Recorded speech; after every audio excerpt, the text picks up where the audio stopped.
Jadis une colonie meurtrie par la colonisation française a vu naître un révolutionnaire hors du commun dans un pays connu sous le nom de la Fatouata. Un révolutionnaire hors du commun dans un continent martyrisé par la générosité et la bonté de la foi chrétienne. Il s'agit d'un Africain authentique et charismatique qui avait tout donné pour le respect d'un peuple et d'une terre qu'il a versé enfant dans un orage le plus féroce,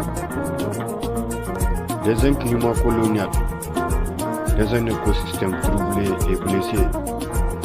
par la plus grande tragédie qui a profondément marqué l'homme noir,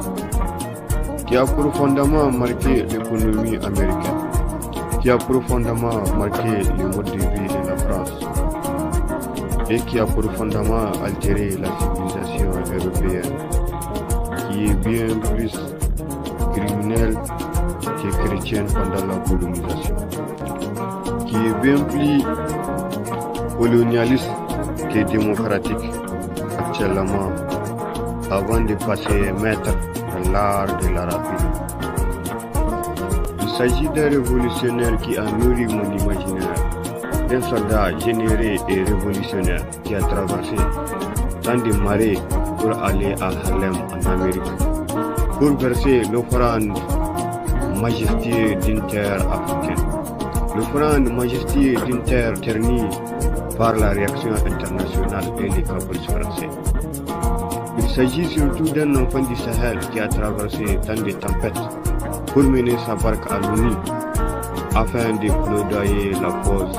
d'une terre opprimée par un instinct animal, par un instinct d'une contrée lointaine et moralisatrice des valeurs humaines, des droits de l'homme et bien d'autres slogans. Il s'agit en effet d'un enfant burkinabé qui a manifesté sur l'attentat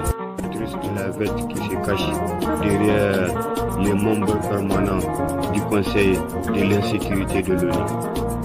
Il s'agit aussi et surtout d'un vaillant révolutionnaire qui a montré les caractères des moutons parrainés par la France et l'Europe pour piller et saigner l'Afrique, pour miner et ruiner les berceaux de la francophonie, pour miner et ruiner les berceaux de l'humanité.